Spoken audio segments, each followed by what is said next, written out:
Diane, can you give us a little background on yourself? Okay, I'm from Brooklyn, New York. I'm 23 years old. I've been living in New York all my life. I'm 5'5". I weigh 125 pounds, and I'm attached. Okay. Can you give us a little bit about any school you attended or track club affiliation? Okay, I was a member of the Athens Track Club for 11 years. So I just recently parted from that track club. I went to high school at Brooklyn Tech in New York City. I went to college at Ohio State for a year in 1983, but I left right before the '84 Olympics. I went home and went to school. I attended Baruch College for 4 years, and I just graduated this year in May with a BBA degree in advertising.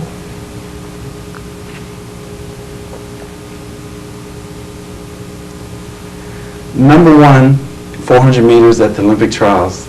You look very excited.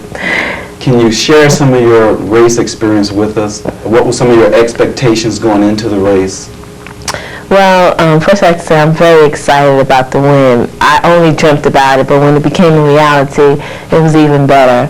In '84, I was an alternate on the team, so that was sort of a stepping stone for me. I was 19 at the time, and I didn't really know the sport of the 400 meters, whereas Valerie and Chandra Cheeseborough did. So I sort of grew up in '84, and then coming into Olympic trials this year, I said, well, Dee, this is your year. And then I just had to go all out for it. And I had trained 3 years, for this. And it was, like I said, it was a dream. And then, because I've always been known to run well indoors, and people don't expect a lot from me outdoors. So this year, I had to prove myself outdoors. And I did it. I felt great during the heats, trials, and semifinals. I fell short the semifinals. I took third in my heat. I was a little flat because of the heats, but with some advice from Evelyn Ashford and Edwin Moses, they told me to warm up in a cooler condition, which was the indoor 200-meter track they have just alongside of the field. I warmed up there. I felt relaxed. All the pressure was off of me. I didn't see any of my competitors, so there was no eye contact to see what anyone else was doing. And I felt good, and I just went into the race. I was in lane 8, which kind of threw me off a little bit because prior to that I was in lane 7, and they moved everyone out because of the rain, which held the race up for about 30-40 minutes. And I just refocused myself and said, look, this is your only chance to go out there and really prove yourself. And I really wanted to make this team. I mean, one of my biggest supporters is my mother, and she couldn't be here. And so I felt kind of bad because she had to go to a wedding. And I said, wow, my family, friends, besides Nike and my coach, no one else was here. So I had to do it for her, if not myself. I saw you after the semifinals jogging down, and you looked at me and gave me thumbs up. And I told the people that we were sitting with that I think Diane, she's okay. I don't think the heat affected her, even though you were third in your heat. Right. I don't think the heat of the day, the atmosphere, really affected you because you did give me a thumbs up and with a big smile on your face. So I think you knew that you were ready to come back for the finals. Yeah, once after the semifinals, I sat down, I just thought about a lot of things, all my training, my indoor schedule, and how I've always been the underrated quarter mile, and I feel I'm the best quarter mile in the country, and if I were just given a chance to prove myself, that Monday night would be the chance. And when I said I'm going for it, I felt so good, and then to see you guys at the finish line, to know you supported me, it just gave me that extra, boost.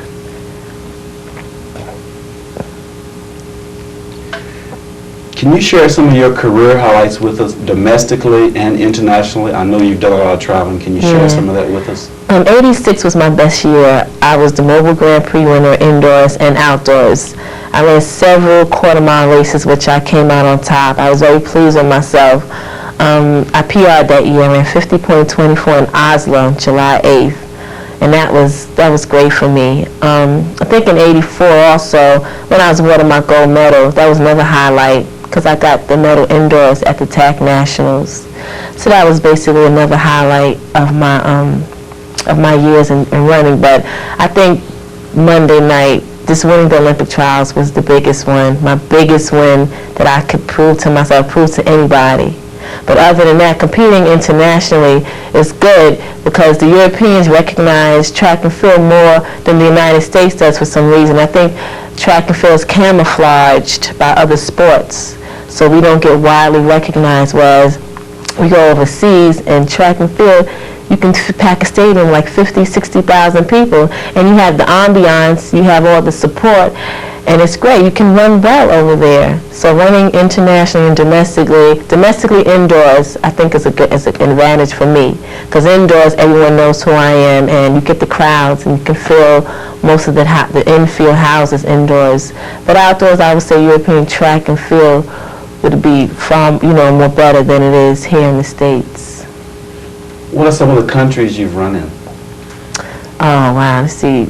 East Germany, West Germany. I've been to Paris, Rome, been to Switzerland, Belgium, Greece, Russia. I mean, I haven't been to Korea yet, but I'm going this year. That's about, it. But I've covered all the European countries, basically. And the worst experience I probably ever had was probably the Goodwill Games in Russia. I don't think it was handled well. And I think it was like a rush thing, more or less political, for like a peace treaty between the countries instead of really trying to help the athletes. And we were sort of thrown off course at the Goodwill Games as far as the food and accommodations were concerned. And it like drained some of the athletes. It really did. Do you have any impressions of what Seoul will be like, or the country of South Korea? Do you have any impressions? I've read about it. I have some pamphlets, and I hear they have a tram that goes to the track, takes the athletes to the track.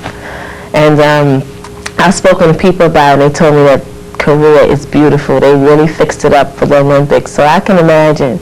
I really can. And what I've read about, what I've seen, through the books and magazines, I'd be impressed. And like I said, I've always wanted to go to Korea. I've always wanted to go over there, and I'm finally going. So I want to go to Disneyland. Oh, Lord. What are some of your expectations going into the games for yourself? Can you share with us your expectations and some of your competitors? Well, I think the U.S. Olympic trials were the far most exhausting of the competition ever. And if I can get through these trials, I can get through anything. Because usually at major competitions, people don't really run for time, they run for place. And I think the first 3 days, the quarter miles will be so concerned about looking at each other to see that they make it to the next round, more or less than worrying about running 50 seconds flat or 49 seconds. That will come in the finals. So it will be more relaxed. The pressure is like off, because we've raced each other, when we come to major competition. But it's just a matter of making the team. Once you make the team, you have a lot of confidence in yourself. And I feel good about myself. I think my major competition will probably be from Valerie Briscoe and Olga Brezina and also Mueller. Now, Mueller, I've raced them in the past. I've beaten them indoors, sometime outdoors. And I feel if Brezina and Mueller can run 49 seconds, 48 high, so can Diane and Dixon. Because I have beaten them. 86, I beat them. And of course, you have Valerie coming back on for some injury. So she'll be one of the contenders. But people don't expect a lot from me. So that's good, too. So I just have to sneak my way into the gold medal. And that's what I have to do. And I feel good about myself. I felt really good at the track in Indianapolis here Monday. I took out, because Ken Masuda and my coach, Russ Rogers, were with me prior to the finals, and they told me just go out there, and if I can feel good about myself and run relaxed, which I did. And I came off the turn, I was in front, and I was more shocked than anything. I said, my God, I'm in front of these people, I can't believe it. And all I could do was just run, use my arms, just pump down there, down the straightaway.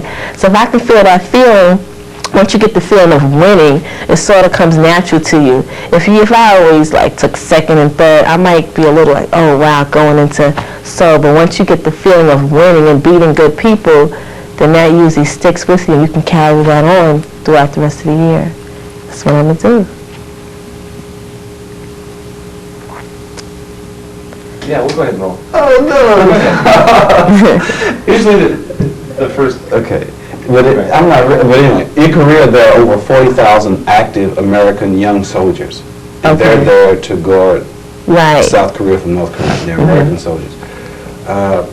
We will be taking our athletes and asking them to make one appearance on the military bases. And so, like, we'll take you and Mark Everett and whoever else, and sign. We'll have your autograph cards for you, and sign autographs and talk to the soldiers. It'll be like a nice PR type thing. Okay. So I would just like for you to, I'll ask you about the soldiers, and if you could say that, yeah, you like to see them and spend your time with the soldier guys. Okay. Men, of course.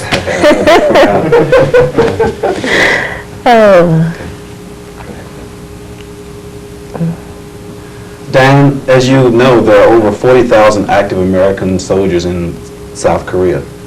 Are you looking forward to maybe spending some time with some of our soldiers? Yes, I mean, they're men, of course. I love to take time out, sign autographs, and, make an appearance for the soldiers. I think it would be good for me, as far as good for them, to see, an American come over there that's striving to be the best, so take time out to spend with them would be great. I have no problem with that.